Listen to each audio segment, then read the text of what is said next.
परमेश्वर के नाम की स्तुति हो। आज का मनन के लिए पहला कुरिन्थियों 12वां अध्याय 8 से 11 पदों को हम पढ़ेंगे।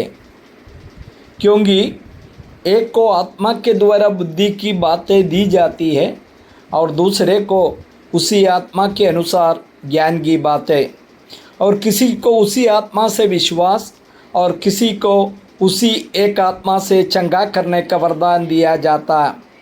फिर किसी को सामर्थ के काम करने की शक्ति, और किसी को भविष्यवाणी की, और किसी को आत्माओं की परख, और किसी को अनेक प्रकार की भाषा, और किसी को भाषाओं का अर्थ बताना।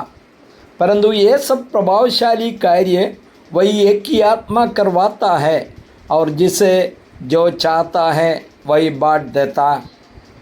यहाँ पर 11वां पद में हम लोग जो पढ़े हैं, परंतु ये सब प्रभावशाली कार्य वही एक आत्मा करवाता है जो पवित्र आत्मा के बारे में कहता है, जिसे जो चाहता है वो बांट देता। सो वरदान को बांटना देना पवित्र आत्मा का कार्य कोई जो कलीसिया का प्राचीन या जो जिम्मेवार व्यक्ति का काम नहीं है, पवित्र आत्मा का ही काम है। हम लोग पढ़ते हैं यीशु मसीह ने इस धरती का जीवन का आखिरी दिनों में बताया, हम जाना उचित है। जब तक मैं ना जाए सहायक जो सत्य की आत्मा धरती में नहीं आएगा। जैसे प्रभु ने बताया वही पेंतकोस्त का दिन में वही पवित्र आत्मा स्थायी रूप में धरती पर आया, साथ साथ कलीसिया का आरंभ भी हुआ है।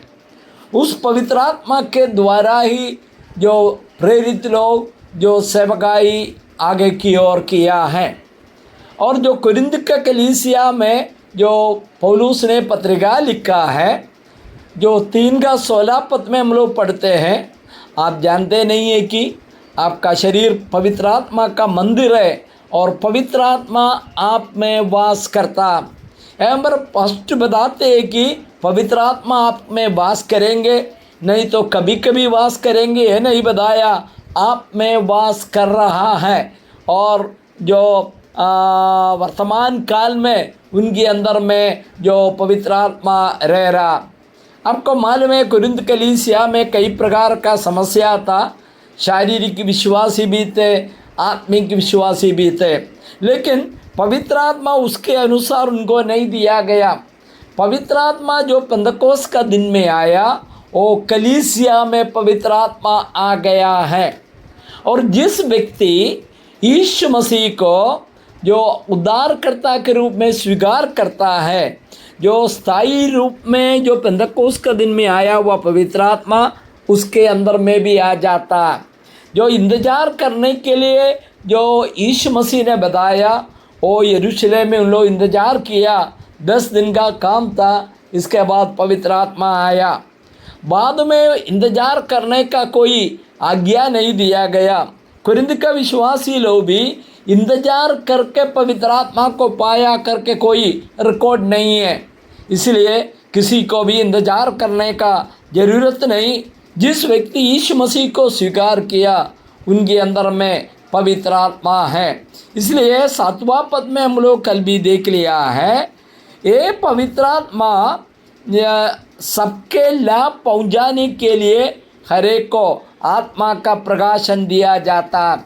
जिस पवित्र आत्मा मेरे और आपकी अंदर में है, जब हम पवित्र आत्मा का अधीनता में उसका प्रभुता को अंगीकार करते हैं, उसको हमारा जीवन में कार्य करने देता है, तो पवित्र आत्मा अपना हमारा जीवन में प्रकाश दिया जाता है, प्रकटीकरण करता है।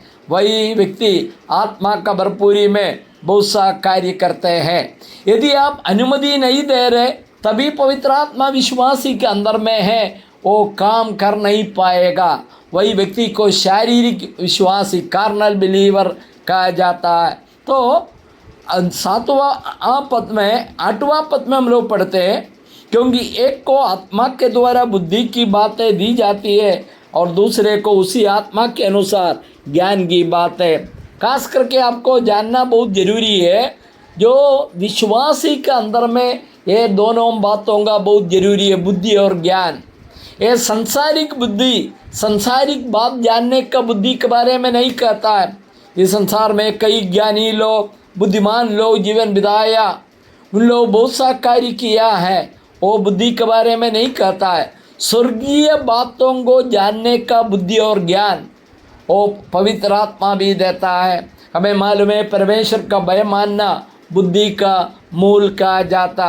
ज्ञान का आरंभ परमेश्वर का भय से होता है। सो हर एक विश्वासी का जीवन में ये बात बहुत जरूरी है।